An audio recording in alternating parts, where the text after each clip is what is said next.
everyone. We will call today's Board of Commissioners meeting to order. Before we start, let me know for the record there's a copy of the Open Meetings Act on the north wall of legislative chambers. Also, for health reasons, if needed, there's an automatic defibrillator in the back.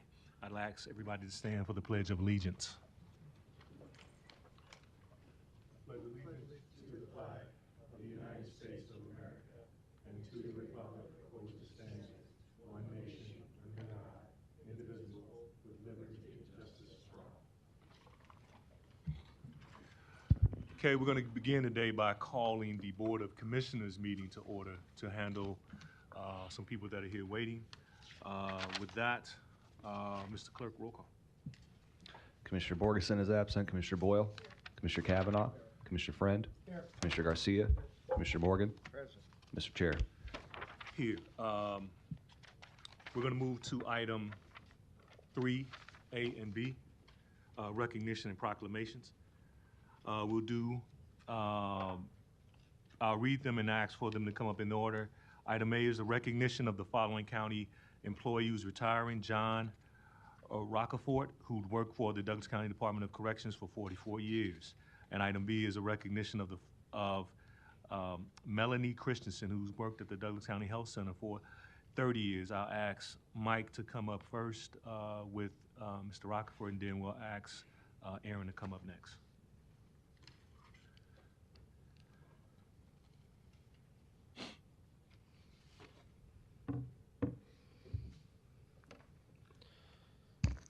Good morning, Commissioners. Michael Myers, Director of Corrections for Douglas County. This is a pretty momentous occasion. You've heard me come before you many times to tell you about the challenges that the correctional profession places upon those who practice it. The longevity is not great. The positive attitudes, struggle to survive in a place like this. It is a rare person who can persevere, not only for the length of time, but also in terms of keeping a positive outlook, staying engaged, and contributing to the betterment of the department. Lieutenant John Rockefort is that person. To my knowledge and anybody else's knowledge, he is the longest tenured employee in the history of the Douglas County Department of Corrections. And I will read the resolution, and I also have a plaque to present to him today, so I'll read you the content of both of these. And I know that he has, a contingent of people here from Corrections supporting him as well. First, the resolution. Resolved. Whereas Douglas County recognizes that its employees are the county's most important asset and resource, providing quality service to the citizens of Douglas County. Whereas the county wishes to recognize John Rockefort of the Douglas County Department of Corrections on his retirement and dedicated service of 44 years to Douglas County, Nebraska. Now therefore be it resolved by this Board of County Commissioners of Douglas County, Nebraska, that the county recognizes John Rockefort for his dedicated service to the citizens of Douglas County, and thankfully presents this resolution as testimony thereof, dated this day of 19th day of December 2023. Thank you, sir. Motion by Morgan, second by Friend.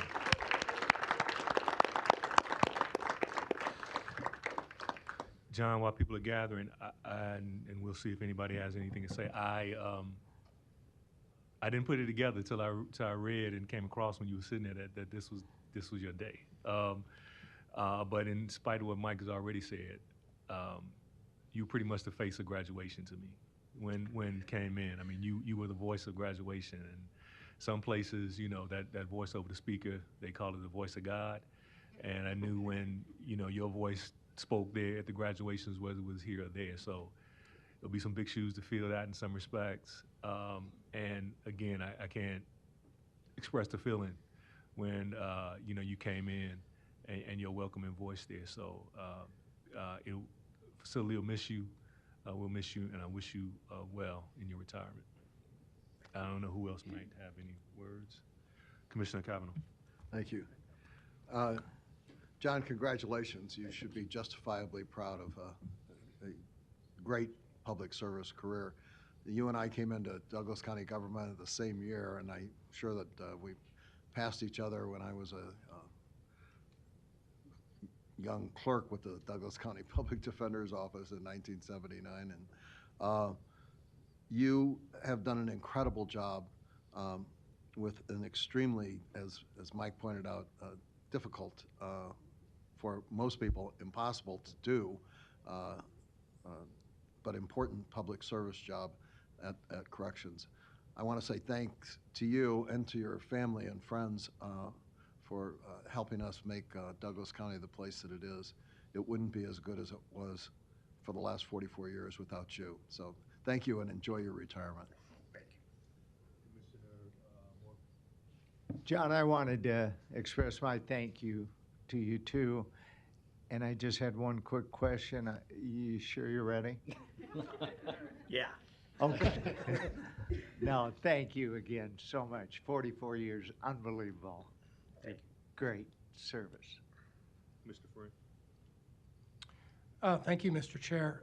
John, I can only imagine over a 44-year career that you've seen so many things. I would imagine that we would have to sit down for hours where you could, debrief a person like me or others about some of the things that you've witnessed. Two thresholds: troubling things, of course, but also some success stories. And in 44 years, I'd like to hear some of those because I think you were probably a big part of that, and I wanted to thank you as well. So, thanks, John. John, that's all we have. Do you have any words? Just the only thing I have to say is if I didn't enjoy the people I worked with, and that's generally the people that are here, not some of the incarcerated. Although I will miss some of them too, but I don't see any of them in here right now. I'm not one that really likes to be recognized. And when I was filling out the paperwork with Colleen Frederickson, Carol Donnelly came in and kind of made me feel like I should. And I'm glad that I did, because I wouldn't have made it 44 and a half years without the people I work with. So I'm glad that I could come here. I could thank them for being here. And I could also thank the county board as representatives of the electorate, the people that put you there. But thank Douglas County for the 44 and a half years that they gave me. Charlie Terry, when he interviewed me 44 and a half years ago, said the county had been good to him when he interviewed me. And I will say exactly what Warden Terry said to me. The county has been good to me. I would also like to thank my wife of 41 and a half years, and Debbie, for being here today and for being with me through most of that 44 and a half years and putting up with it. So thank you, Debbie. Commissioners, if I could have a moment to read this plaque that we are presenting to Rocky. Lieutenant John Rockefort, whose service began on June 16th, 1979, and will end on December 22nd of 2023. In appreciation for his 44 years and 6 months of dedicated service, the Douglas County Department of Corrections would like to congratulate John Rockefort on his retirement. We wish you a happy retirement with the sincerest appreciation for your dedication, loyalty, and distinguished service.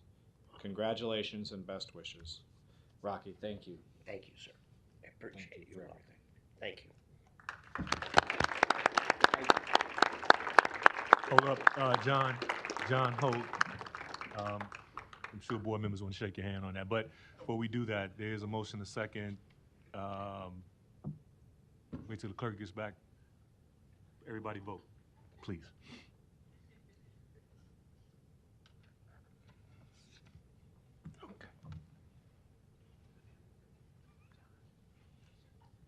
Motion passes 6-0.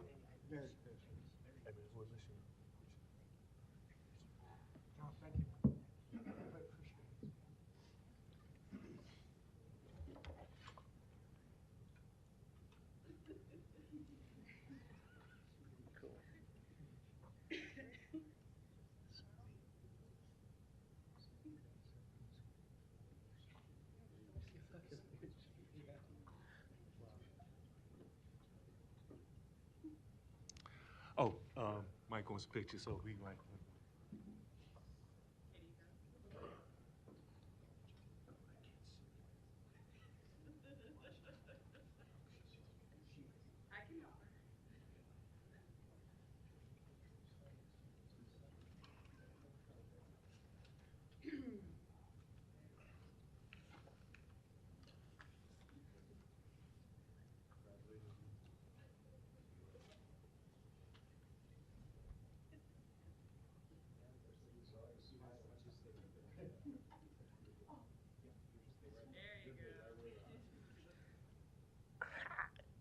One, two, three.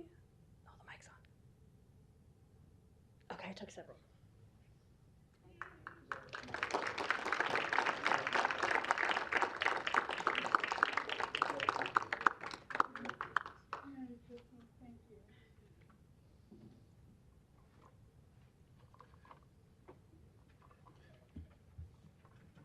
Aaron, you want to come on?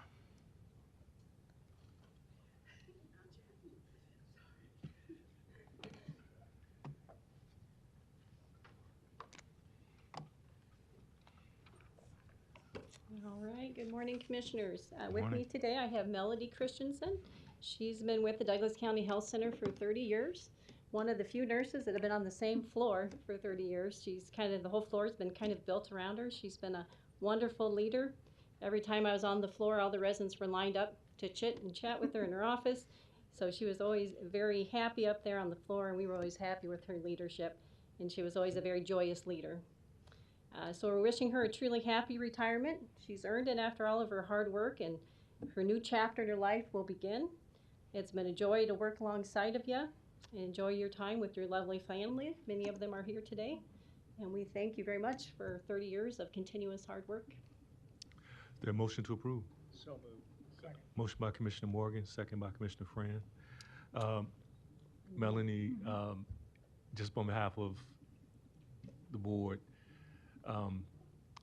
it's hard to say it's hard to imagine really how many years have been added over the last 3 years there, particularly what's going on.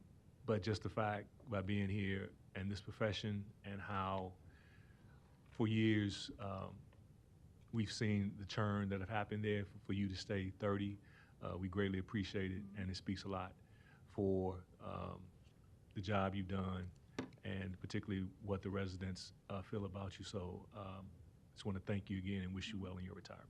Thank you. With that, do you want to say anything? Oh, sorry. I have something to say. Commissioner Boyd? It's hard today without your mask. I can't get you. Yeah, wearing my mask, of course, for COVID exposure. So I am in the healthcare professions, of course, as well, and I know what it's like to work in a place for 22 years, but not 30. So been a lot of ups and downs, not just over the past few years, which have been particularly challenging, of course, but just I'm sure throughout your whole career you've seen so many changes, going from paper charting to the electronic medical record to, yeah, I see your face. Mine's that way too under this mask. We got this. There you go. But so I understand the toils and the ups and the downs, and it's you have the huge highs and the incredible lows, and I know that you have great support around you, but you as in your position, you're the backbone of this of the Douglas County Health Center and what you do. If you've been there in that position for that long, I mean, the place can't run efficiently without you. So just knowing what it's like to have a manager in a position for so long, someone who's respected and obviously enjoys the work despite the ups and downs, you will be incredibly missed. Nurses like you are really hard to find. So we appreciate your service to Douglas County, and we hope, of course, you enjoy your next chapter. Right, thank you for your service. Anyone else? Commissioner Kavanaugh? I want to echo these sentiments. The Douglas County Health Center, I've often said, is the crown jewel of what Douglas County does, and you were a key component in helping us provide the best thing that we do to the residents of Douglas County. I can't express my personal gratitude for you in helping these people that are residents and patients at Douglas County Health Center for 30 years. That's an incredible achievement, and you should be very proud. of your contribution to public service and public health in Douglas County. I wish you a very Merry Christmas and a very Happy New Year in retirement. Good luck. Thank you. Thank you. Melanie, would you like to say anything? I do have something to say. Okay. So it's kind of lengthy, but I'll get through it here. Okay. Good morning, board members. I'd like to express my appreciation for being recognized for my years of service to Douglas County. It's truly an honor to be standing before you today. In 1993, my last clinical rotation as a nursing student was ironically at Douglas County Health Center on 3 Center, now known as Willow Springs, where I spent a majority of my career working. After graduating from Metropolitan Community College in May of 1993, I worked as a graduate nurse under an RN at Elkhorn Manor until receiving results of my NCLEX exam, which at that time took 12 weeks. In memory of my mother, today I'm wearing the pin she placed at my graduation. Today that pin will be given to my daughter, Laura, who makes me proud every day. She will graduate from Creighton's Accelerated Nursing Program in August of 2024. I was called by the Douglas County Health Center and was offered a nurse position on January 10th, 1994. I began what would be a 30-year career as a registered nurse. I began my career as an evening float nurse. I also worked evenings on 3 West or Via Bella, then accepted a day position on 3 West.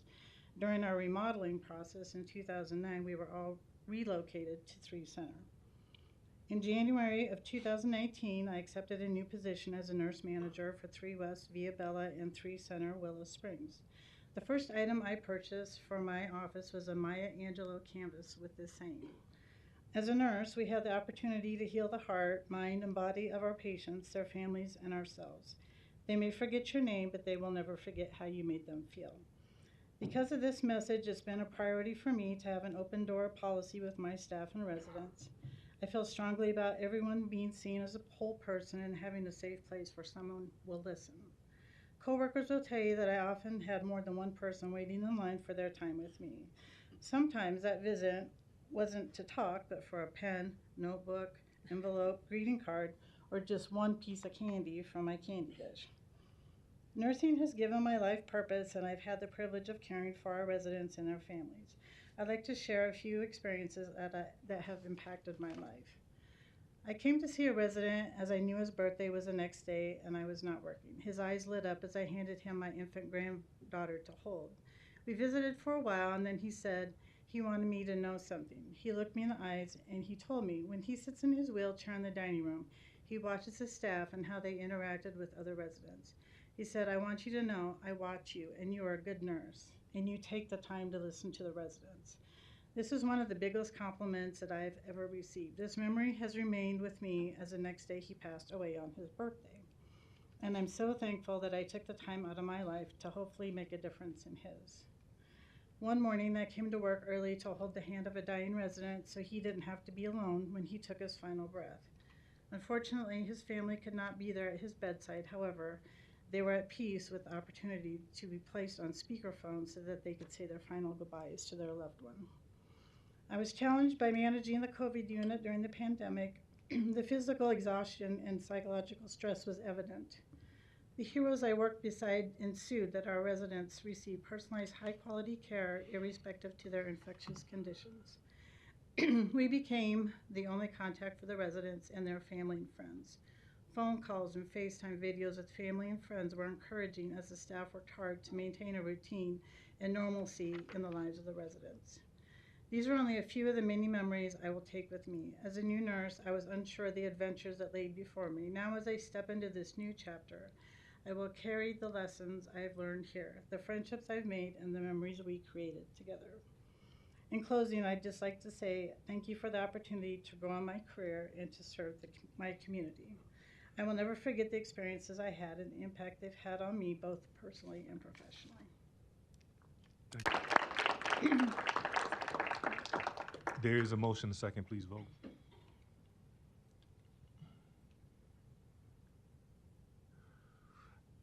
If you like a picture, we can, but we would like to take your pen. Okay. Motion passes 6-0. You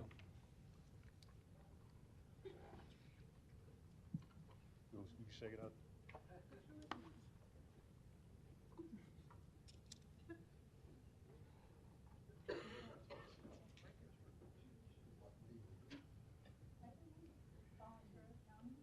Can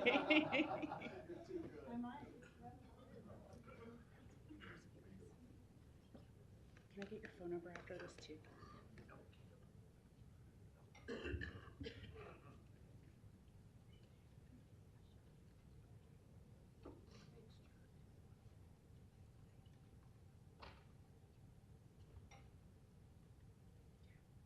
Got it.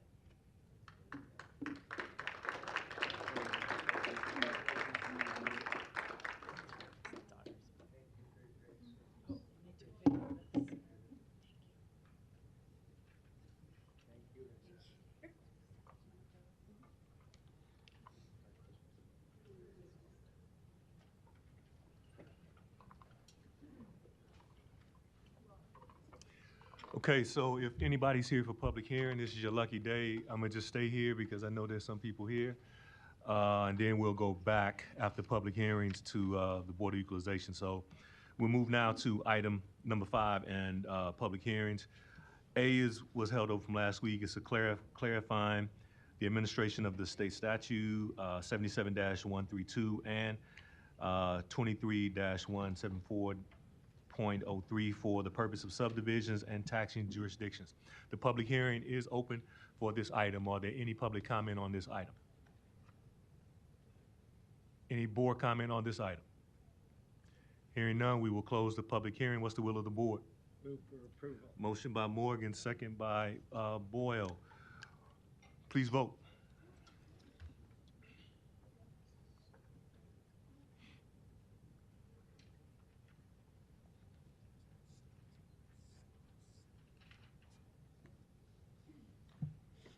Motion passes 6-0. We'll go to item B, Class C-126167's license for beer, wine, distilled spirits on and off sale for JKE Ventures, doing business as Rise and Shine Elkhorn Frosty Mug at 2611 North 204th Street, Suite 1 and 2 in Elkhorn, Nebraska 68022.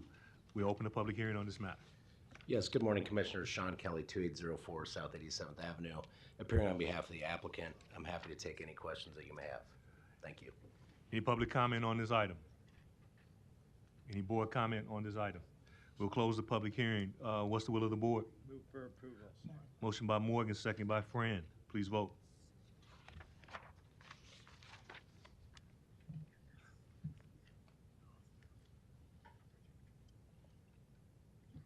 Motion passes 6-0. One quick comment. I want you to know we miss your father greatly. Oh, Because thanks, he yeah. used to come and do That's some why of I'm here this. today. Yep, And- thank you. Item C, Class D-125934 license for beer, wine, distilled spirits, off sale only for Come and Go, doing business as Come and Go at 361 1010 South 189th Street in Elkhorn, Nebraska 68022. We'll open the public hearing on this matter. Any public comment? I'm sorry, Chris, can you speak into the microphone? Any public comment on this item? Hearing, seeing none, any board comment? We'll close the public hearing. What's the will of the board? Move for approval. Motion by Morgan, second by Fran. Please vote.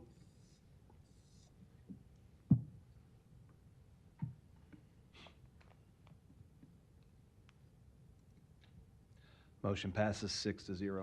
Item D, Class D-125946, license for beer, wine, distilled spirits, off sale only for the Come and Go, doing business as Come and Go at 3762627 South HWS Cleveland Boulevard, Omaha, Nebraska 68130. We'll open the public hearing on this matter. Is there any public comment?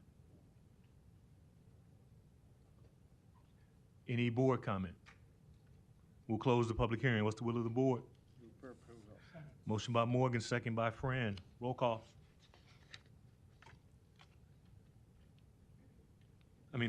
Vote, not roll call.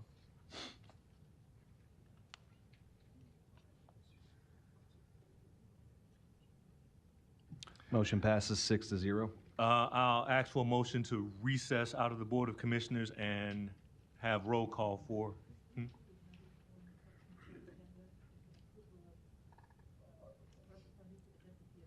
Okay, at the request of the board, we will go now to item A2 and Finance, ARPA funding for the approval of resolution authorizing the award of $50,000 to the Benson Theater. Whose is this? Commissioner Kavanaugh. Yes, thank you.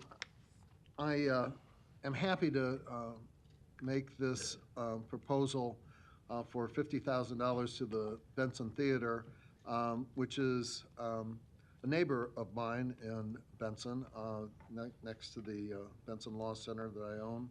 The executive director, I think, Miss Amy Ryan, is here. And Amy, if you could come down for just a second. The Benson Theater is a absolute jewel box of a restoration project in downtown Benson that is beyond compare.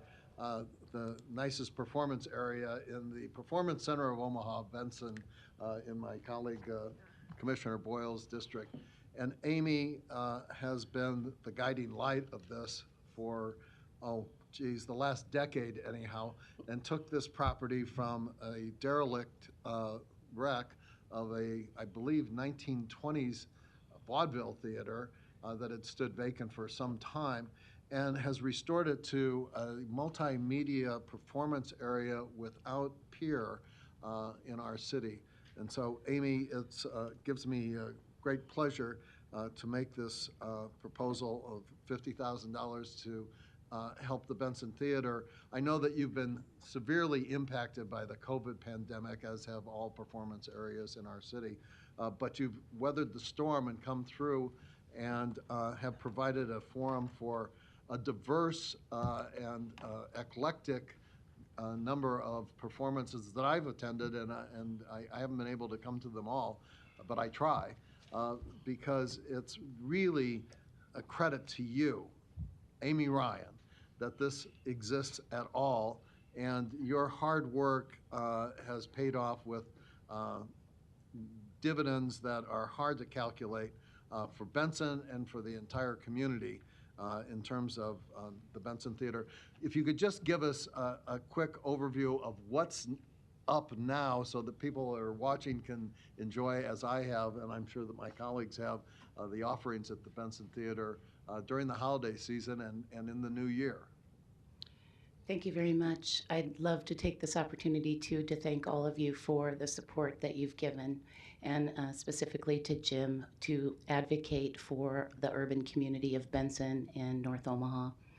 We have had this year over 300 events and over 14,000 people come through. However, the impact of COVID is truly a very real reality for us. We just completed a lovely program partnering with Bridget St. Bridget for Holiday Lights, a theater production that we've done. But we're really a shared community space open to over 165 community partners that we have and growing. So the programming is educational and creative-based programming through other nonprofit organizations.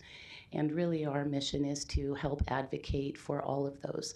The impact of COVID has certainly helped us understand that to impact our community positively, we do need free events so that we can really serve the neighborhood and invite everyone into Benson. And that's the programming, and I really do appreciate all of you for your support. Happy to entertain any questions you might have. Any questions? Amy, if you could, just because people are watching and this would give them an opportunity to tune in, how can they go online and find out the upcoming offerings of the Benson Theater? The website is Benson Theater, and that's re.org. And so you can certainly find our calendar of events happening there. We already have over 100 events booked for next year, and lots of work to do. We're moving into our third year of programming and operations. You can also go to any social media site and see what we're up to. Thank you. And Thank you. Again, thank you for all you've done on this. This would not exist without you. You're an incredible woman and a real, real asset to our community. Thank you. Thank you all. Merry Christmas. Is there a motion and a second, Dan? So moved. Motion by Commissioner Kavanaugh, second by Commissioner Boyle. Please vote. You're talking on this item? Please. Go ahead.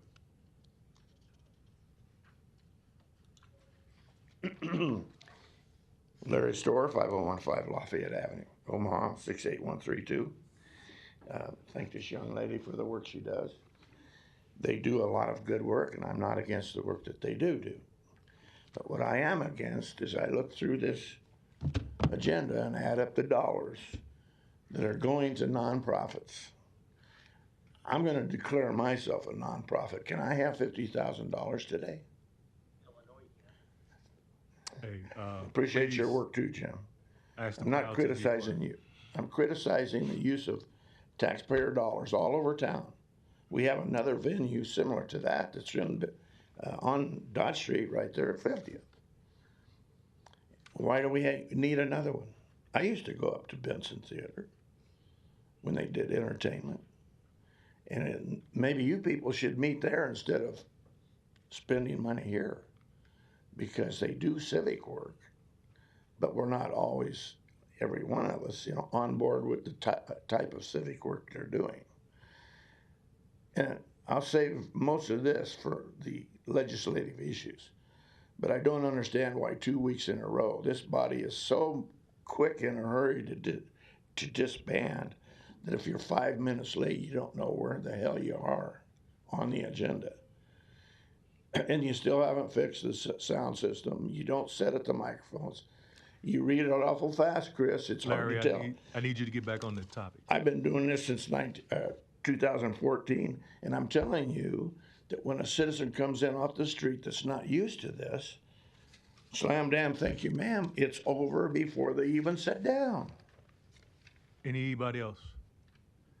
There's a motion on this item? Please.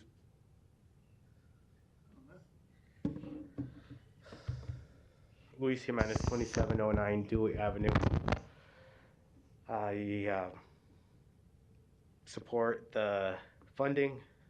Thank you, Commissioner, for supporting the theater. It's not in your district, is it? I don't think it is. Oh. Okay, so my issue is with the resolution. The first whereas says, whereas Douglas County received $110.8 million from the federal government pursuant to American Rescue Plan Act, ARPA. And then you go on to the other whereases. The money is actually coming from the coronavirus state and local fiscal recovery funds. I think that's important that you put that in there, because ARPA is many things. It's extension of benefits, of taxes, regulatory policies, and so forth. So this money that you got is under guidance in the provision of the coronavirus state and local fiscal recovery funds, SLFRF. And I try to ask the deputy administrator and the finance director, like, where is this money coming from in ARPA? It took a while. I got the answer right away from Bernard Endebosch from the city, because he said, I'm pretty sure that our money came from the same place in ARPA. And so he gave me this coronavirus state and local fiscal recovery funds, SLFRF, and he said that all contracts and all awards, all documents dealing with these funds state as such that it's from the SLFRF. So finding out that information, I got the guidelines. So I'm going to review. I think that you're, when you deal with this money, you get a lot of misinformation at the podium. So I don't know why you wouldn't want to clarify what this money is, whence it comes, and what it's doing, so that people watching, people here, don't have any reservations as to how you're dealing with the money. And I agree that Benson Theater suffered from the pandemic because of just being a theater, right? People gather, One of the things that you weren't supposed to do during the pandemic is gather in large numbers. And hopefully they use it to respond to those conditions, maybe a high-tech HVAC system for the theater. But to keep them operating and open, that's also important to use this money for. Thank you. Any other comments? There's a motion, a second. Please vote.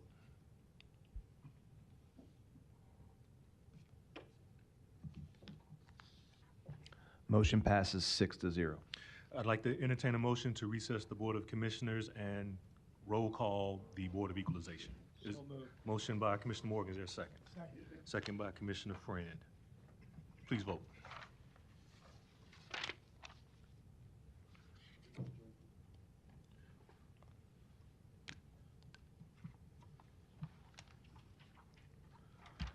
Motion passes 6-0.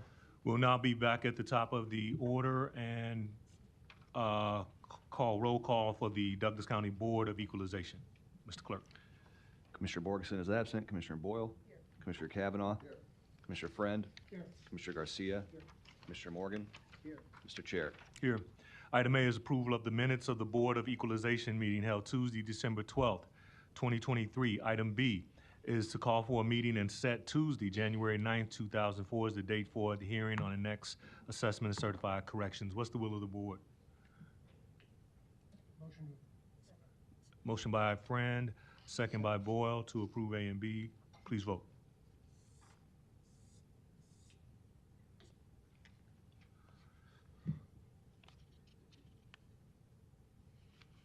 Motion passes 5-0. Commissioner Kavanaugh is absent. Item C, citizens' comments. This is an opportunity for citizens to comment on Board of Equalization-related items. Board of Equalization-related items not listed on the agenda. Are there any citizens' comments? Larry Store, 5015 Lafayette Avenue, Omaha, 68132. I did send you an email. I'm still looking for some sort of apologies for remarks that were made to me a few weeks ago by this body at the as I was protesting tax exemption for an Islamic center. I said nothing that was mean or hateful, but I was called mean and hateful. And I think the people that were engaged in that should apologize. I am going to submit something to you here that I started way back in 2014 following an organization that wanted to open conversations with Muslim people here in our country, to welcome them, but to also let them know that this is our culture, not the culture of Islam. They're welcome, but they swear allegiance to our country, not to their culture. 2014. I have criticized Muslim doctrines many times, et cetera, et cetera. Larry, okay, thank you, Rod. I am complaining about the Open Meetings Act procedure here. This is the second week in a row that I'm only 5 minutes late. I heard you say nothing about citizens' comments for the commissioners. Bam, bam, bam, you don't speak loud enough. You don't sit at the microphone. Thank you. You are violating the spirit of the Open Meetings Act. I've asked for this meeting to talk about that many times. You're out of order, sir, not me. Thank you. Anybody else? With that, we'll move on to resolutions. Items D, E, F, and G. G and H can be taken together. Is there a motion to approve items D, E, F, G, and H? Motion by Commissioner Boyle. Is there a second? Second by Commissioner Friend. Mike, can I ask you, I put it on here, but I should have asked. Item G. It seemed like it's late. They've gotten that before. I'm tempted to request to ask to lay it over to notify them because I don't know if they know this. Mike Goodwillie, Douglas County Assessor, Register of Deeds Office. Commissioner, I'd love to help you with item G. our office doesn't do vehicles. That's a treasurer thing. Okay. If I can ask for, I guess, unanimous consent to remove G, I'm gonna ask that it be laid over to the 9th. If we can. Okay. I just say if nobody's contesting, are you from Treasurer's Office? Yes. Oh, please. Kylie Cunningham, Treasurer's Office. We do let them know when they that they have what their time frame is, and then we do let this customer know that it is up for denial as well. They've been, okay, They are notified, yes, and they do get a one-time exception. Okay. And they've already gotten that as well. they have. Yep. Okay, never mind. Then if I can ask for the original motion to stand. Alrighty. We do have a motion to approve items D through H. Please vote. Thank you.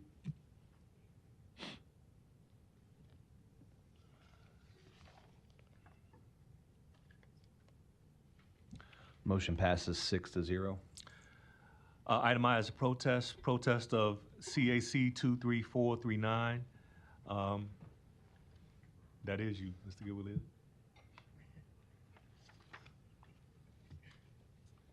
Merry Christmas. Sorry, I'm just so used to seeing you, I called you. No. People make that mistake about motor vehicles. They assume because we do other exemptions, we do vehicles too. So it's no big deal. I'm just glad there was somebody here from the treasurer to clear that up. Mike Goodwillie, Douglas County Assessor, Register of Deeds, Deeds Office. Item I is the result of us putting some value on a property that had previously been owned by a sanitary and improvement district, went to a private individual. We set a value, we recommended a value. The board approved that value. The taxpayer, as is their right, filed a protest. And we suggested that the clerk refer it to a referee to review, the same as any other kind of evaluation protest. And the referee has a recommendation. I think there's a draft resolution there. While we aren't entirely on board with the referee's recommendation, at this point, we aren't going to object to you adopting it. If we want to take it up further, the remedy is to go to the Tax Equalization Review Commission. So I think you've got a referee recommendation, and I think there may even be a resolution drafted for you. But the clerk's office may know more about that than I. Okay. Any comment on item A? Seeing none, what's the will of the board? Motion by Commissioner Morgan, is there a second? Second by Commissioner Boyle. This is to Approve the referee recommendation? Yes. Okay. Please vote. Sorry, Mr. Chair, do you want that include adjournment? Yes, sorry. Okay, give me one moment here.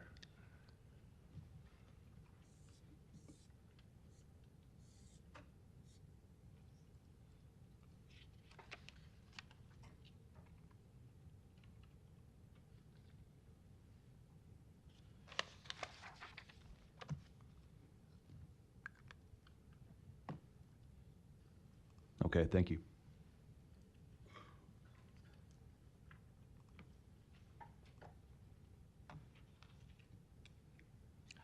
Motion passes 6-0. We'll now call to order the Douglas County Board of Corrections meeting. Roll call. Commissioner Borgeson is absent. Commissioner Boyle? Commissioner Kavanaugh? Commissioner Friend? Commissioner Garcia? Commissioner Morgan? Mr. Chair. Here. Item 1, approval of the minutes of the Board of Corrections meeting held Tuesday, November 21st, 2023. Is there a motion? Second. Motion by Commissioner Boyle, seconded by Commissioner Friend. Please vote.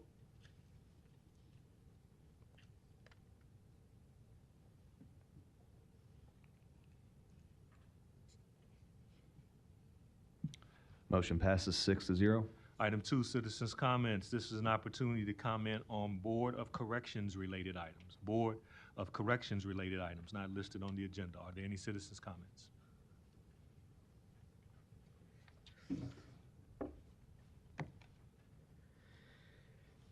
Louis Jimenez, 2709 Dewey Avenue.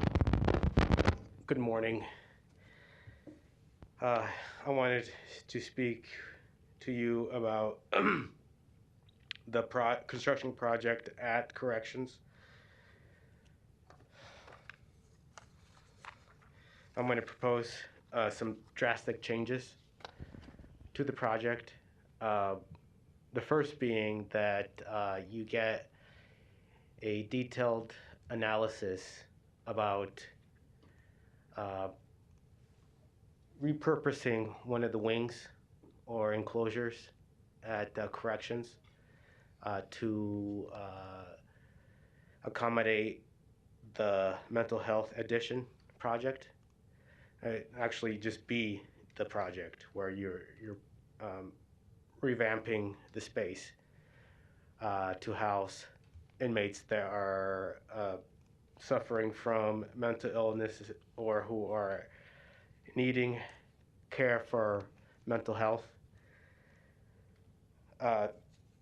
So that's one ask. The other one is that you also look at limiting or reducing the scale of the project as an addition over the parking lot. Can you put it up? Thanks. Look at that. Got some numbers up. Item A here is construction costs. New construction is 29,000 feet at 22 million. Renovation and links are at 3,400 feet, and outdoor recreation areas are at 4,315 square feet. I propose that you scale this down through any of these items. Probably the new construction. Yesterday I went to the parking, and it's enormous. It's a big area. So the level that they want to build, it's a big space. And the plan is to provide a service for the inmates who are suffering from mental health. Do you need this scale? That's what the parking, look at that. That is enormous. So my proposal is to reduce the actual new construction square footage. And this would be the first floor, the second floor, but the first floor for the addition. It's got all these modules. And then the second floor has this space. Since this is the second floor, I imagine that this is all new construction. So you can get rid of the second floor and reduce your new construction square footage. You have space here for a dormitory for men, a dormitory for women, and then private units. So that's what I have to say. I did speak about the ARPA funding earlier, so I won't belabor it. So thank you for your time. Any other comments? Hold up, Mike. Oh, you got public comment. Oh, Yes. okay. Commissioners, Mike Myers, Director of Corrections. This is not for my board report. This is just to correct the numbers that you saw. I don't believe are. Don't we have a rule that we're not supposed to respond to citizens' comments? He's not, Hasn't that been the policy here for some time now? we can't. If somebody from the public wants to come, they can come do it. Hold on. I don't see that as an issue. Teresa, you're at County Attorney's Office. Unique question. We've not answered that before, but I believe it's the board that's prohibited, and I think we've had other people talk during citizen comments. But I'll gladly take another look at that, Commissioner, and follow up with you. Yeah, I don't think it's appropriate for one of our employees to stand in counter public comments. If he wants to address this during his own comment as a employee of this board, I think that's okay. But I think it's a distinction without a difference to say we can't respond, but our employees can respond. That seems to me to be we have, not very logical. from my decision, we have, on circumstances, board members have stepped up and used their citizens' rights.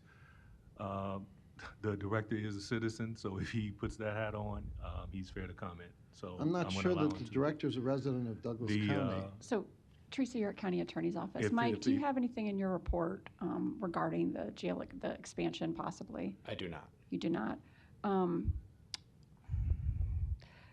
Probably the more conservative approach would be not to respond today, and then I'll circle back with you and with the board with regards to the question.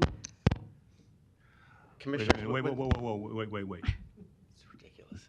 My decision on this is if a person, there have been citizens that reside outside of Douglas County that have come up here and have spoken on matters. Unless he is told in another capacity not to, if a person comes up under the comment period, that person can make his or her comment. So that's where we're going. Commissioners, if it would help, Patrick Bloomingdale, County Administrator. I'm a citizen of Douglas County, and commissioners have gotten up and spoken as a citizen at this podium. So the only purpose for him to get up today is to clarify that the numbers that were just provided to you are not accurate. The design that he provided was not accurate.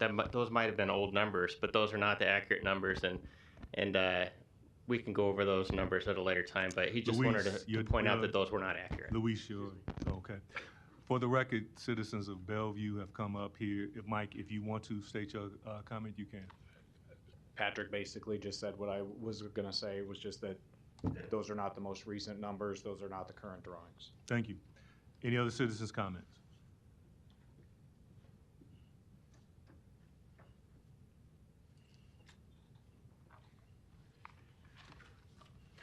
Larry Store, 5015 Lafayette Avenue, Omaha, 68132. Mike, the mistake you made was not coming down as a citizen. You should have come up here as a citizen. I remember years ago when Maureen's father and Mr. Kavanaugh used to come down here as a citizen. And there was fireworks occasionally. But he didn't know that because you don't tell him the rules, do you?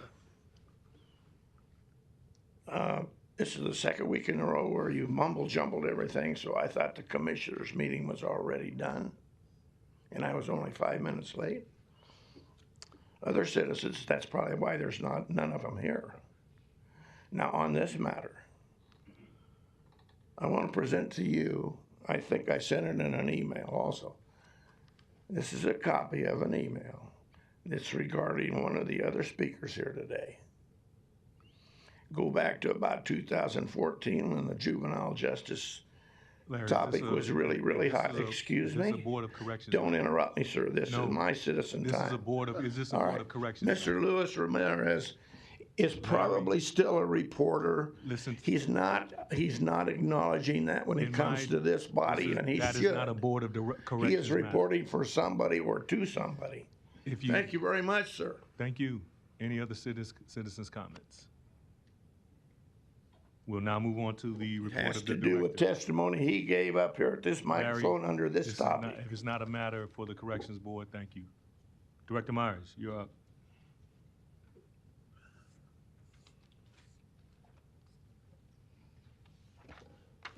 All right. Good morning, Commissioners. My apologies for that. You have before you my report for the month of November. Following the fourth month of the fiscal year, we were over $2 million under budget, $2,214,311 to be precise. There was $430,409 spent on overtime.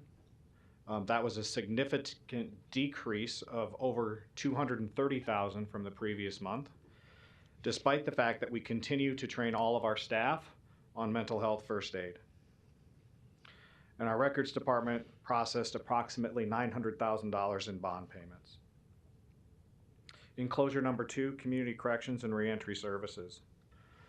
The Sanction Center and Transitional Discharge Center placed a total of 14 individuals into community corrections and saved a combined 80 bed days in the jail. Work release admitted 18 individuals and house arrest admitted 34.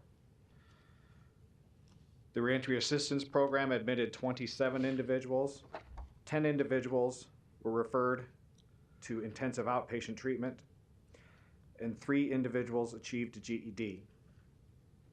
Reentry Services and therapeutic communities. 66 individuals were admitted to therapeutic community housing units. 9 individuals were referred to our intensive outpatient treatment program that's operated by the Community Mental Health Center. And 1 individual achieved a GED. Pretrial services, 273 individuals were placed on pretrial release. To my knowledge, at least as far back as records that I have access to, that is a record high. 1,301 individuals were supervised over the course of a month on pretrial release. That also, to the records that I have access to, is a record high. And 509 individuals participated in 24/7 sobriety, a significant increase. 166 individuals were supervised via GPS monitors. That is also a record high since we began that program. And 3,739 jail bed days were saved. Theoretically, the savings that pretrial release generated to Douglas County in terms of reduced detention costs was $448,680 in November alone. There are many new graphs and charts in enclosure number 2 that track our program data and performance, and I encourage the commissioners to review those. Enclosure number 3, compliance. Our American Correctional Association audit began on October 30th and was completed on November 3rd. Both the jail and community corrections passed with flying colors and with high praise from the auditors. Both achieved 100% on mandatory standards, while the jail achieved 98% and community corrections achieved 99% on non-mandatory standards. To be accredited, facilities must achieve 100% of the mandatory standards and at least 90% of the non-mandatory standards. The final step in our accreditation process, our hearing in front of the Commission on Accreditation, will take place at the American Correctional Association Winter Conference in Washington, D.C., the first week of January. I wish to commend Acting Captain of Compliance Chris Sweeney and all of our staff for a job well done.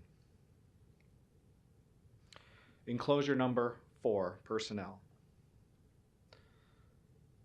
7 officers below the rank of sergeant left employment in November.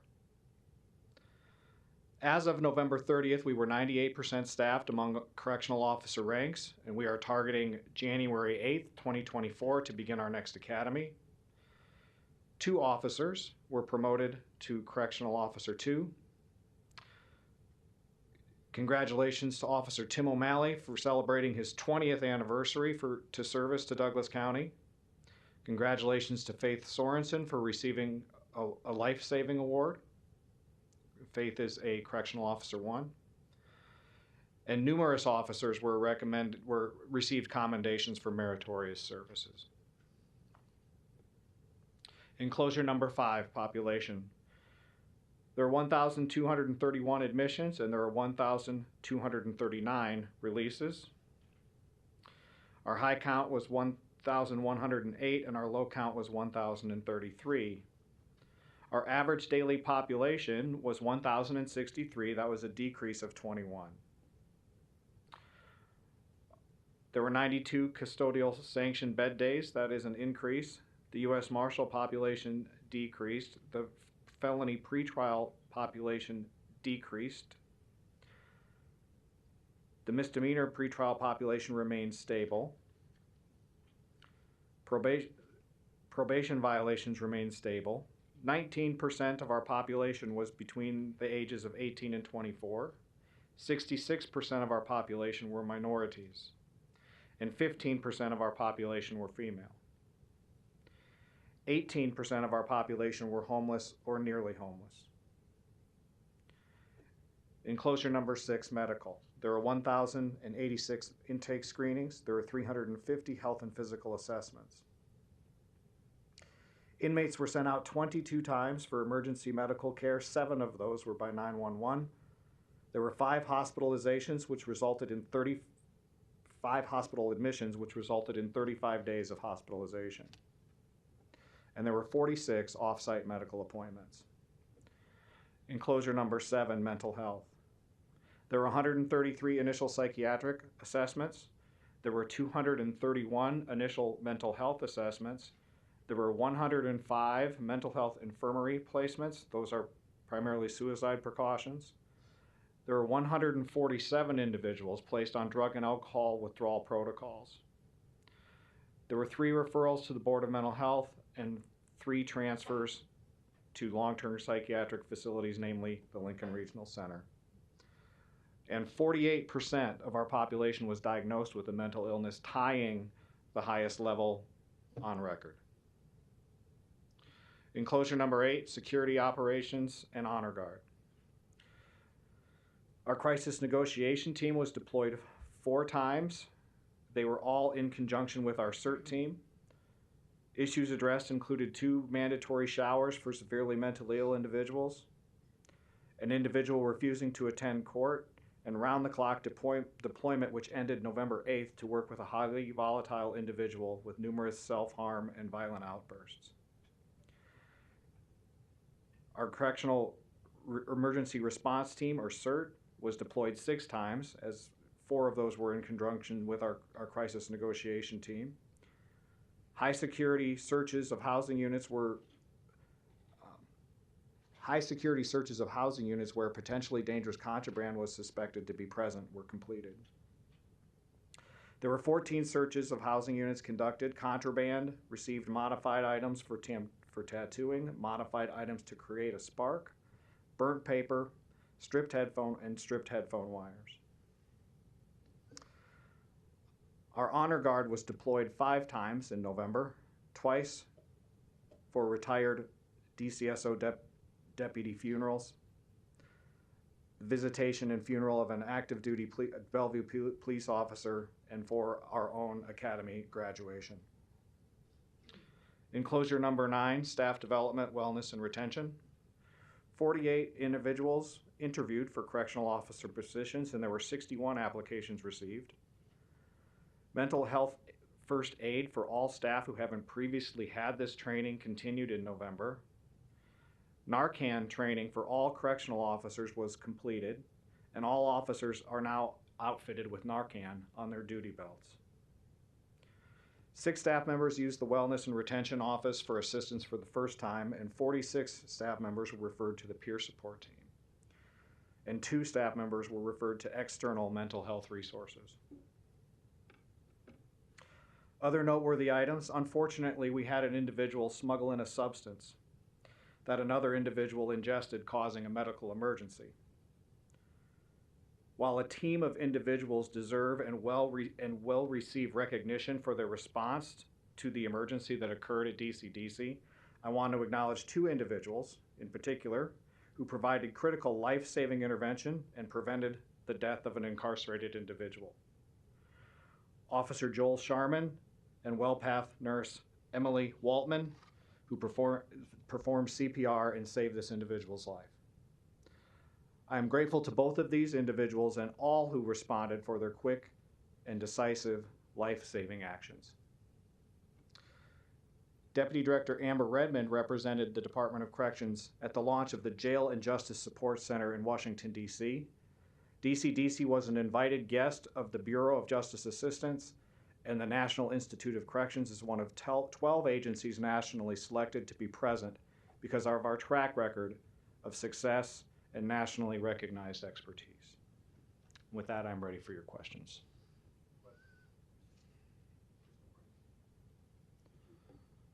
Thanks for this, Mike. Just to run through some of the metrics, the average daily population at 1,063 is down 21 month to month. If we go to page 40, we see that the year going back, we've kind of stabilized, it looks like.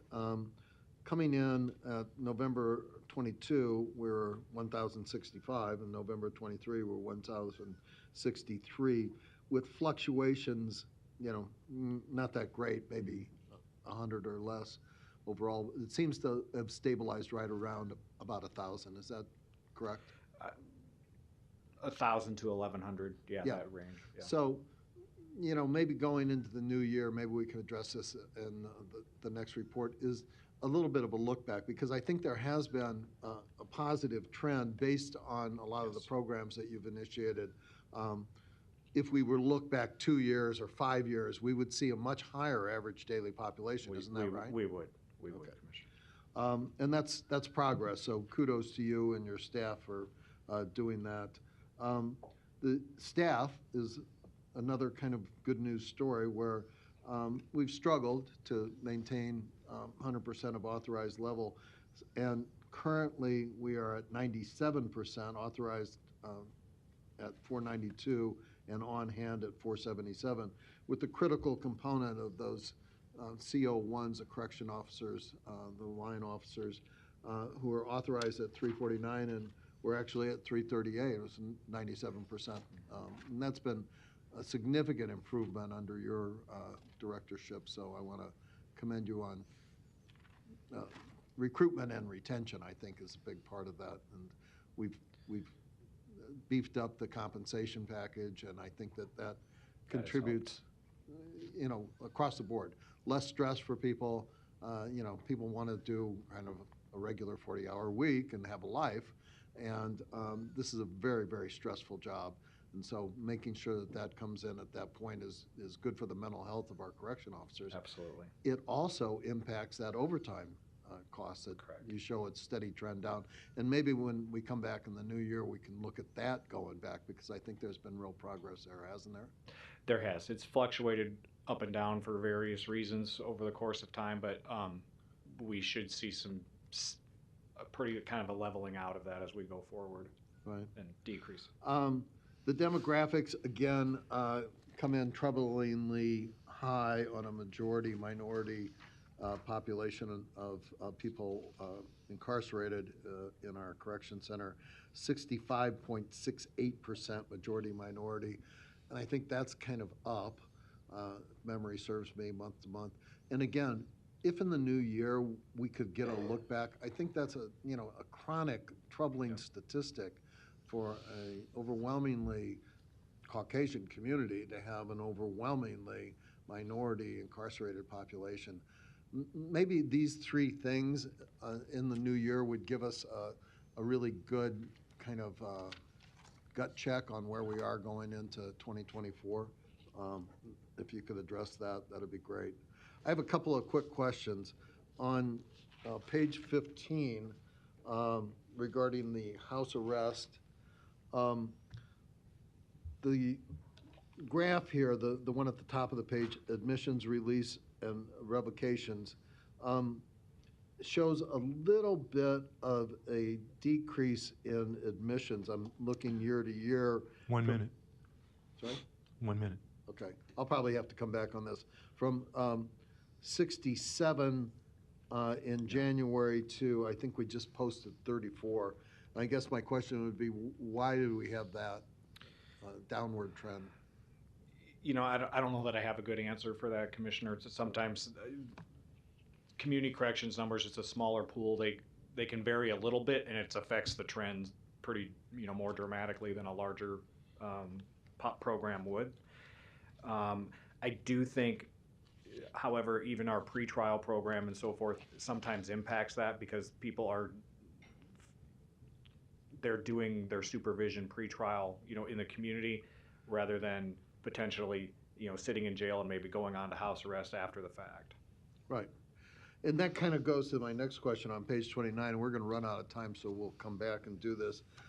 Regarding the pretrial services monthly report. Yep. Commissioner Friend. Thank you, Mr. Chair. Mike, as always, thanks for the report. On one of the things that occurs pretty consistently anymore is a discussion when you go back to enclosure 7, the mental health issues. Initial psychiatric assessments 133, initial mental health assessments 231, mental health infirmary placements, and suicide precautions 105. Individuals placed on drug and alcohol withdrawal protocols, 147. Substance abuse issues. Referrals to community-based mental health services. Board of Mental Health referrals, 3. Long-term psychiatric facility, 3. The reason I repeat all these after Mike just gave them to us, at the end, 48% of our population was diagnosed with a mental illness, tying the highest level on record. Okay, I don't consider myself a drama guy, but those numbers and those statistics are telling. On any given day, we have 1,100 people. Mike, on any given day, we have 1,100 people in our facility. That would equate to approximately a ballpark, 500 individuals right now, currently, 500 individuals that have been identified as possessing a verifiable mental health or substance abuse issue. Correct or incorrect? That's correct, Commissioner. Okay, thank you, Mike. The pandemic obviously dramatically exacerbated the acute numbers. We know that too. It's easy to identify Douglas County Corrections as a managing authority over a county jail. We've been doing that for years. We can easily identify it as such. Our corrections officers are trained to deal with that. They know how to handle a county jail. We're the largest one in the state. But it is important to note, it's key to note, that per capita, again, this is my guess, I'm gonna look it up after we're done here. Per capita, this corrections facility in Douglas County is already the largest provider of behavioral health and mental health care in the state. Let me say that one more time. Our corrections facility in Douglas County is the largest provider of mental health care in the state of Nebraska per capita. Now, if Tecumseh or Lincoln has more people that they're delivering that care to, the per capita number still exists. I'm gonna find that out. But the bottom line is, we've been arguing for the last 5 months, to the best of my knowledge, about how to deal with the acute care and the mental health issues at our facility. Do these numbers, do they resonate? We can't take those 500 people and move them somewhere else. Do you really think for 1 second that Boys Town's gonna take a percentage of those folks? Forget about Boys Town. Let's talk about some of the other good, hard-working 501c3s in our community. Let's talk about those doing very good work. Do you think on a C shift, when a cop drives in and picks up an individual who's either violating a serious law or violating a minor law, and they bring them downtown and they've been diagnosed with that type of situation, do you think there's anybody that's gonna take that individual other than, 1 minute. thank you, Mr. Chair, other than the corrections facility that we have and the professionals that we have downtown? Look, I'm not trying to lecture. What I am saying is, and I said this to Mike earlier on, diplomacy is the art of telling somebody to go to hell and they ask you for directions. I'm wearing out my idea of diplomacy. I think people need to understand what the statistics look like. Clearly, we have people coming up and arguing about statistics about space. What I'm talking about are statistics, human beings being the statistics, the human beings that need help. I've never been in this business. I am in the business of understanding what policy indicates based on the type of help that our community needs. I've done it for years. And if we do not get our hands wrapped around this is a lecture. We don't get our hands wrapped around this, Time. I'll tell you later. Thank you, Mr. Chair. Any other board comments? Commissioner Cavanaugh. So just to get back to where we left off there, Mike, we had the pretrial numbers on page 29, which show number of individuals released to pretrial supervision pretty much in the 200s per month, January was 214, and November, the latest one was 273, and they all range kind of between those two numbers, with a year-to-date of 2,674. I point this out because this is a huge number compared to our population, as indicated here, between 1,000 and 1,100. And the savings as a result of that are, I think, really, really significant. They are pointed out here, let me see, where we have on page 32, and this is a metric that should really ring out. Bed days saved by pretrial GPS. And that, for 1 month in November, was 3,739 bed days. How much is a bed day? We currently calculate that at $120. So it's 3,739 times 100 and? But times 120. And I actually, that number is, it's around I believe, because I highlighted that. And I want to caution that I always call this a hypothetical, because I can't, most of those people on pretrial GPS would have stayed in the jail without this program. Yeah. I can't tell you one for one. So I always qualify this stat that it's a kind of a hypothetical savings. And if I can find my right, $448,680 would have been based that In a month? In a month. Yeah. I mean, that's real savings. I mean, Correct. you can quibble about the number, I guess, but I think probably 129 is on the conservative side, if I had to opine. But that's a huge savings, and kudos to you and your staff for, not only realizing that, but helping to quantify it. I mean, these are things that, if we don't see this type of a metric spelled out here, it's going to probably cause just kind of go by the boards without us knowing what it was. Finally, on page 32, this is the sobriety admissions and releases.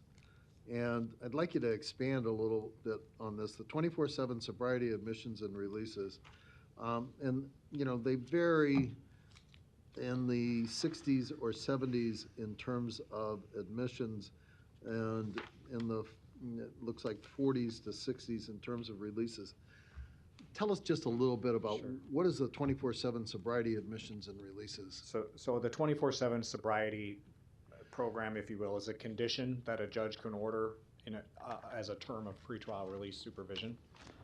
You may be on alcohol monitoring protocols, drug monitoring protocols, or both. So basically, these numbers are a reflection of how many individuals who were placed on pretrial release also had the condition of drug and alcohol monitoring of the condition of their bond. So I think it's pretty generally recognized in the medical community that drug and alcohol addiction is a medical condition. It's a disease. And, people who come into our justice system with drug and alcohol problems often have offenses that they were apprehended on that are related to their drug and alcohol use. And so these types of metrics give us some idea in the population of 1,000 or 1,100 of the number of people that we are dealing with who are actually presenting with a disease that may have some criminal justice component to it, whether it's drunk driving or possession of a controlled substance. That's a significant subset of the corrections population, is that right? It is, and these are just the people who got out on pretrial. There are additional people who don't get out, who remain in our custody. Right. And there's a program now, it's recently initiated, and I'm sure it's in here. Do you know where we could find that? Yes. The program Time. that we're trying to deal with in-house? Time. Sorry. Anyone else? Mike, I think you're good. Thanks for this, Mike. You are commenting on this, please?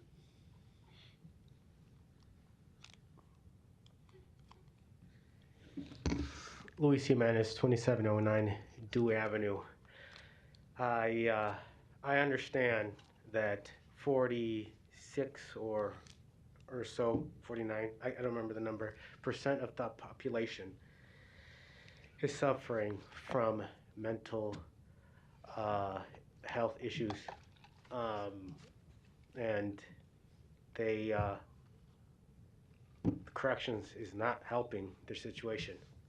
But they've committed a crime, and if they're criminals, then going to corrections is an appropriate place for them. I agree with you, Mr. Chair, and the chairperson, that corrections is not a place to be receiving mental health rehabilitation services or being diagnosed or be treated for it. However, when when you identify $50 million for the county's mental health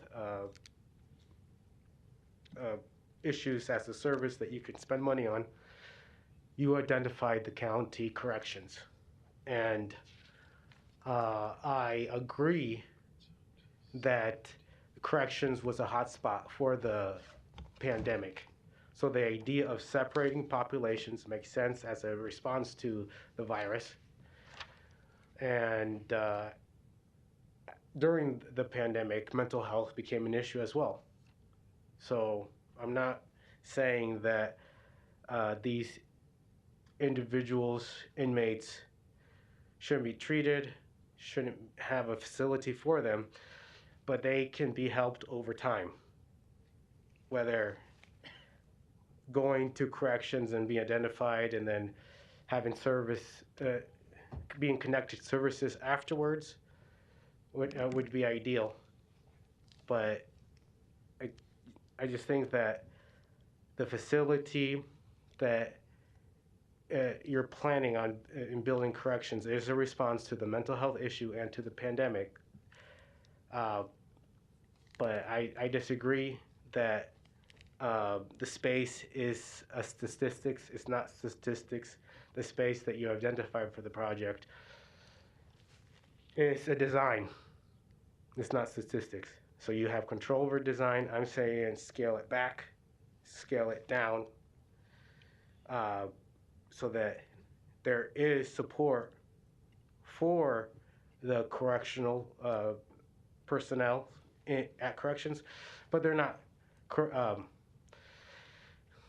the county corrections personnel are not mental health experts. And I don't want to insult anybody, but if your priority is to house criminals, that's what your priority should be. And let us, as a community, work on the mental health issue. Thank you. Anyone else comment on the director's report? Larry Store, 5015 Lafayette Avenue, 68132. I have an additional page to add to my earlier comments.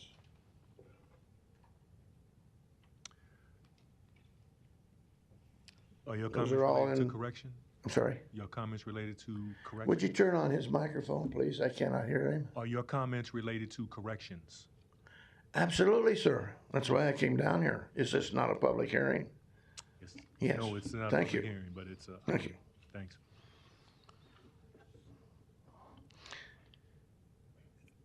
It's my understanding that during citizen comments, you cannot or will not respond unless you want to.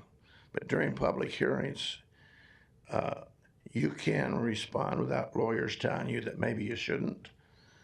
Open Meetings Act, that's why I'm up here. Way back when the Juvenile Justice Center started being heated debate, Mr. Jimenez and Mr.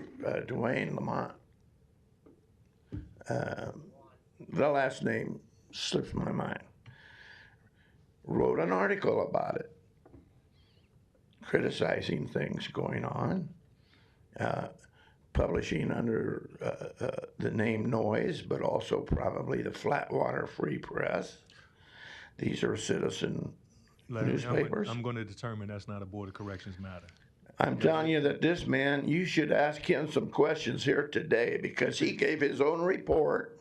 Stop interrupting me, sir. I'm asking you to keep it on the Board. He gave his own report on the Department of Corrections. But He's counteracting what your employee said at this. Thank you. And please turn up or set up to your microphone. But you need to ask him some questions. You can legally do that. Thank you. I'm not a reporter. I'm a citizen. You're violating my rights again. Thank you. Oh, by the way, did you ask the sheriff's deputy to sit behind me? Because I'll surrender right now if you want to do that. If you have I think he permission to, works for feel the free. sheriff. Thank you. Anybody else? With that, I would entertain a motion to adjourn the Board of Corrections meeting and reconvene the Board of Commissioners meeting. So moved. Motion by Commissioner Friend, second by Commissioner Boyle. Please vote. One moment, please.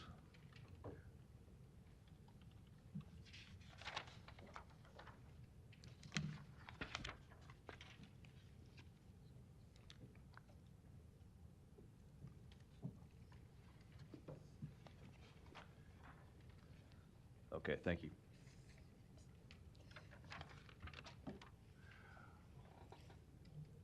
Mr. Clerk, do you need to roll call the Board of Commissioners meeting? I typically do. Motion Okay. passes 6-0. Roll call for the Board of Commissioners reconvene. Commissioner Borgeson is absent. Commissioner Boyle? Commissioner Kavanaugh? Commissioner Friend? Here. Commissioner Garcia? Commissioner Morgan? Mr. Chair. Here, item 1 is minutes and claims. Letter A is approval of the minutes of the Board of Commissioners meeting held Tuesday, December 12th, 2023. Item B, approval of claims submitted for payment and processed through Tuesday, December 19th, 2023. What's the will of the board? Oh, sorry, I forgot. Item C, approval of resolution authorizing the clerk to make certain payments while the board is in adjournment sine die. Sorry. That motion by Commissioner Boyle to approve A, B, and C. Second by Commissioner Morgan. Seeing no questions, please vote.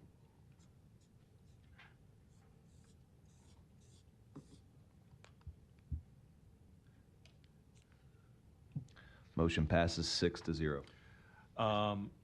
Item 2, consent agenda. Before we begin, item H has been asked to be removed from the consent agenda. So with that being removed, I'd ask for approval of items A through N. Motion by Commissioner Boyle. Is there a second? Second by Commissioner Friend. Questions or concerns? Seeing none, please vote.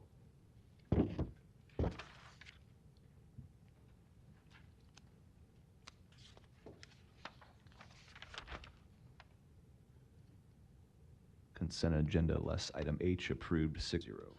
Item 4 is citizens' comments. This is an opportunity for citizens to comment on Board of Commissioners related items. Board of Commissioners related items not listed on the agenda. Are there any citizens' comments?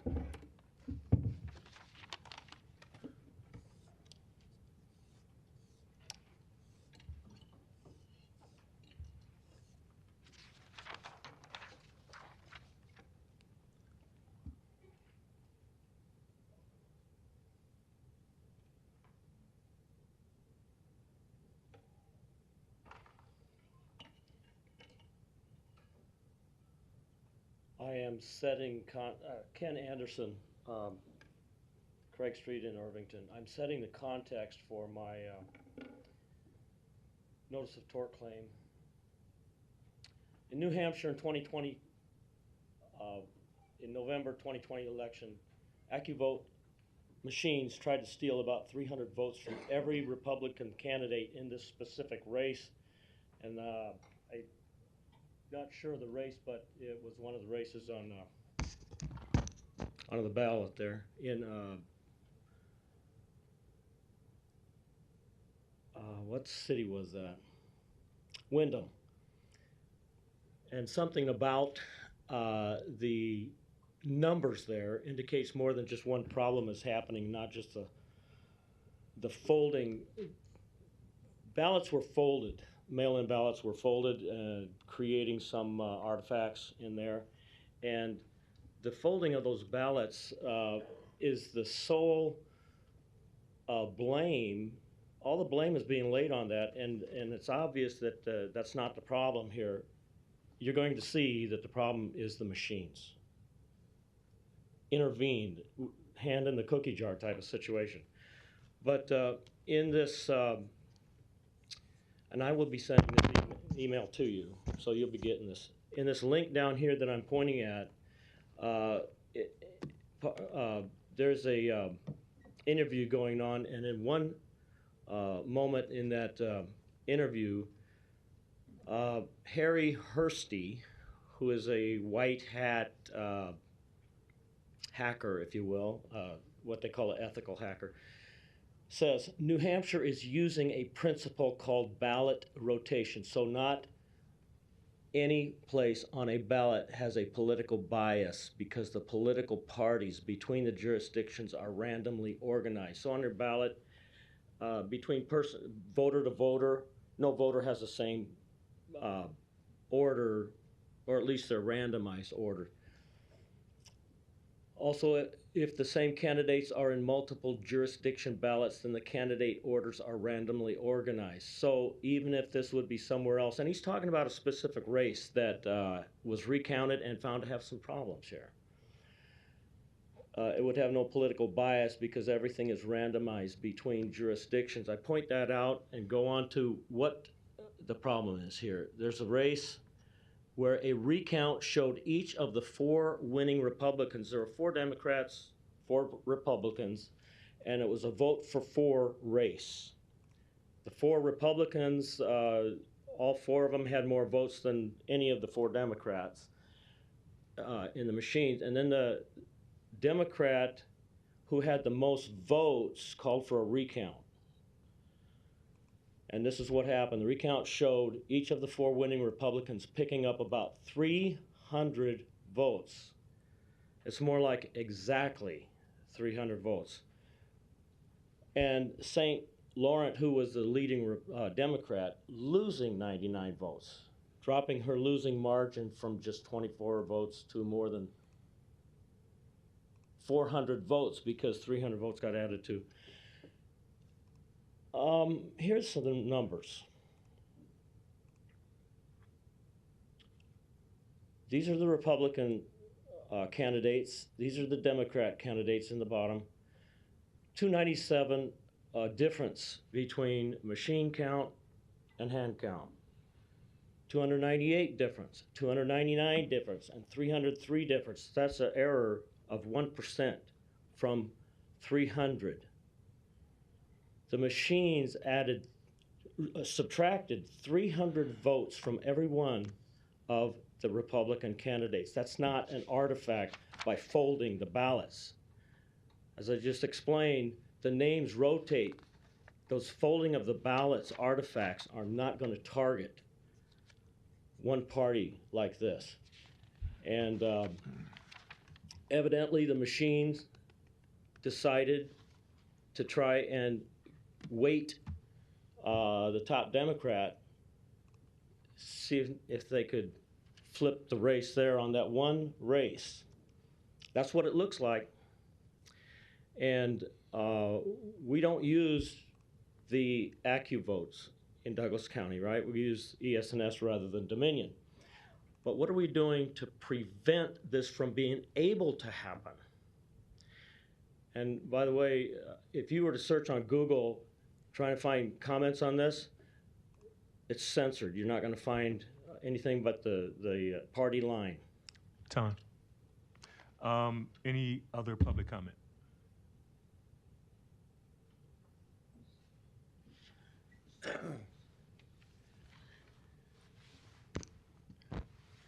Larry Storer, 5015 Lafayette Avenue, Omaha 68132. I've got just a short thing to read and then I'll submit a copy, which I may have already emailed Dan, but I have been a regular at the Civic Center since about 2018.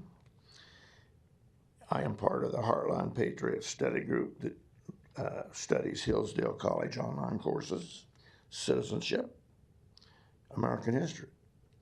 I graduated from Abraham Lincoln High School and Dana College. I have always loved history, my country, and now I'm very upset that those that we elected and trusted have forsaken us, and we have lost our unique constitutional republic, one nation under God.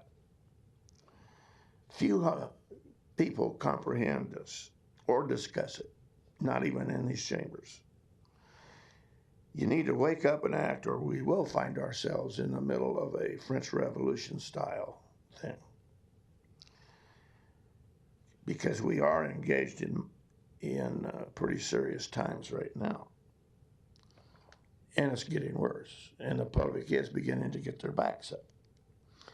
This email does not address the Islam-Israel war that's going on, or the causes, nor the illegals that are swarming our borders, no doubt with a lot of terrorists. We don't talk about that here either.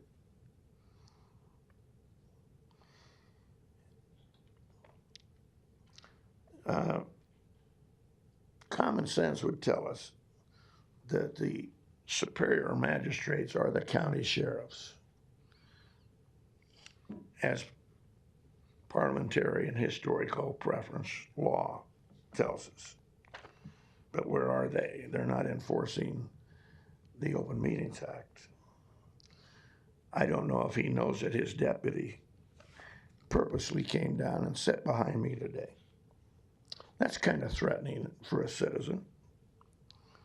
Now, the rest of this has to do with Mr. Robert Borer and elections. You heard some evidence from that gentleman that there is something awry, but there are no elected officials who will take that information and question it, analyze it, and discuss it, because they are denying it all the way down from the Secretary of State. You people are possibly dupes of the Secretary of State because he's not been honest with you or the election commissioner. So it's time for you to tell him to come down here along with the Attorney General and explain election security and why they do not answer any of the questions from Robert J. Borer. His name is in here. A link to his things about the election are in here. He makes a lot more clear sense than that gentleman did. I know you're busy and you're reading your stuff as you're listening to me, so you didn't catch the meaning of that. But the machines and the software steal the votes. You can make the machines do what you want them to do. Paying attention to the electric car thing? They're even going to take your driving away from you and let the machine do it, for Pete's sake. How do you think that works? Software. Somebody built that machine, didn't they? Robert J. Borer needs to be up here instead of me as a presenter to discuss the Open Meetings Act and the elections. Now, I tried to have a discussion with the Open Meetings Act quite a long time ago with young lady that sits up there that represents Douglas County Attorney. Oh boy, I couldn't come up with enough proof because I didn't have standing. Excuse me? Citizens have more standing than she does. You work for us, not for yourself. Okay? And he works for the citizens. Citizens pay the sheriff's salary too. And he's the larger magistrate, the sheriff is. Thank you. Any other citizens' comment? Excuse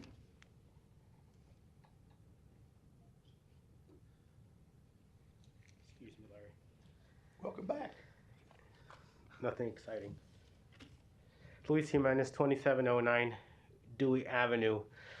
I just want to let you know that I'm wearing a mask because at work, the managers are getting COVID. One owner got COVID, and then the other manager got COVID, so I don't want to risk it. It's a health issue for the county, And then so I want to talk about the health department, actually your board, determined that racism is a public health issue. And I want to talk about racism in this world. I have some comments from Heather Cox Richardson. It seems that former President Donald Trump is aligning his supporters with a global far-right movement to destroy democracy.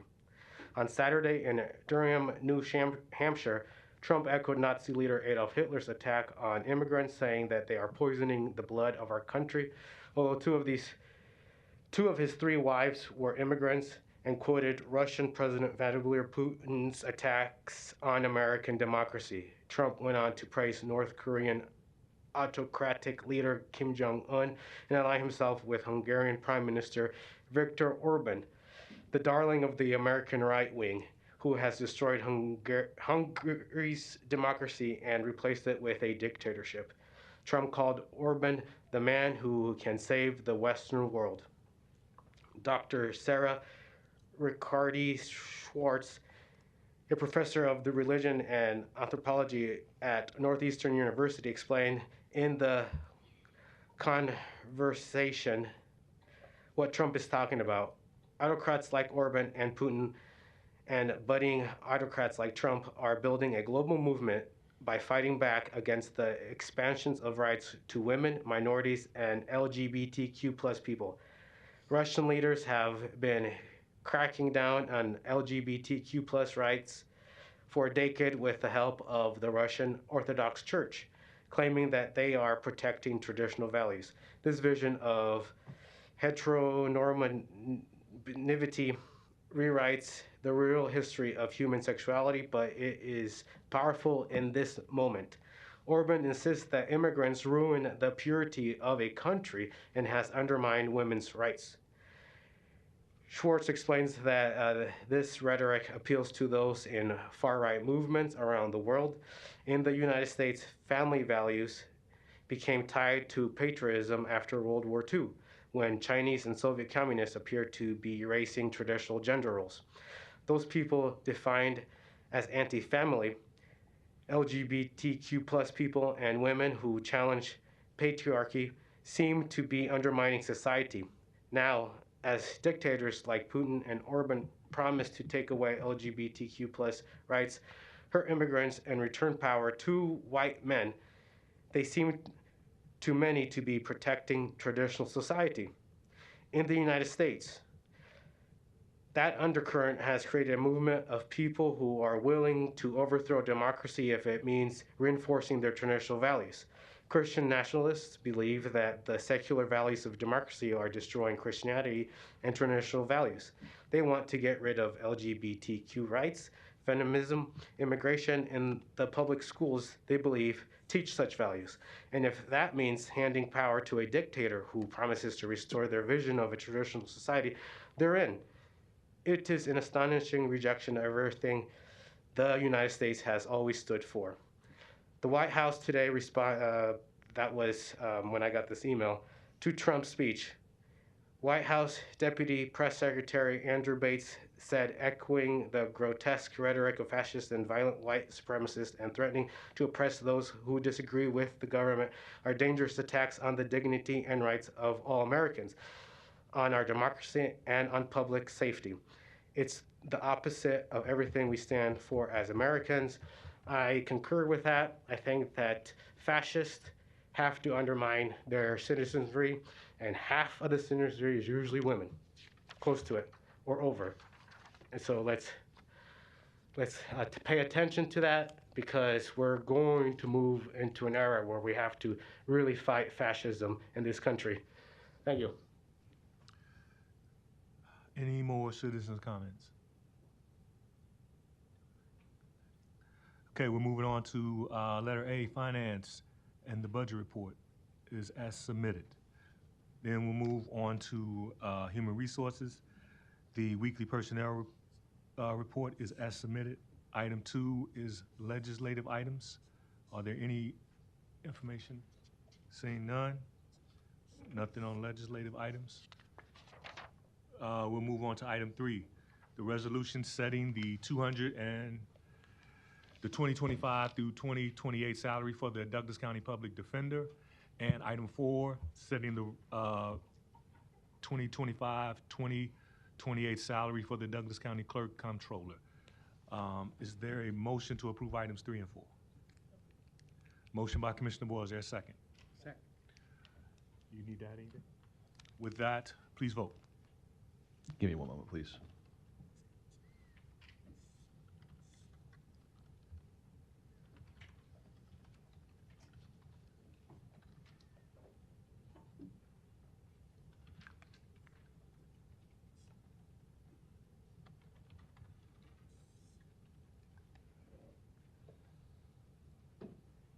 And Mr. Chair, would you mind repeating the motion in second? The motion was by Commissioner Boyle and second by Commissioner Morgan. Thank you.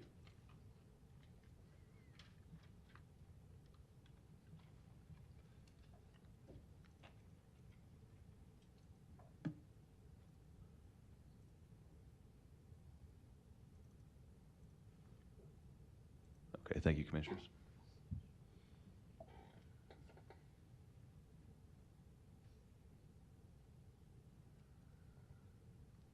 Motion passes 6-0. We do have a need for executive session for the purposes of contract negotiations, personnel, litigation, and security.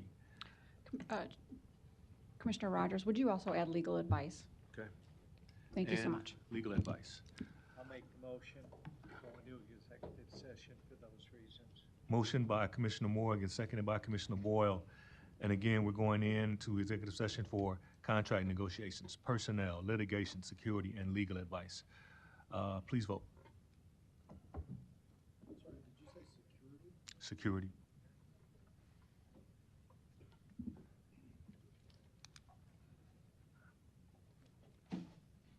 Motion passes 6-0.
Motion by Commissioner Morgan, second by Commissioner Boyle to reconvene and adjourn. Motion passes 5-0. We're adjourned at 12:02 p.m.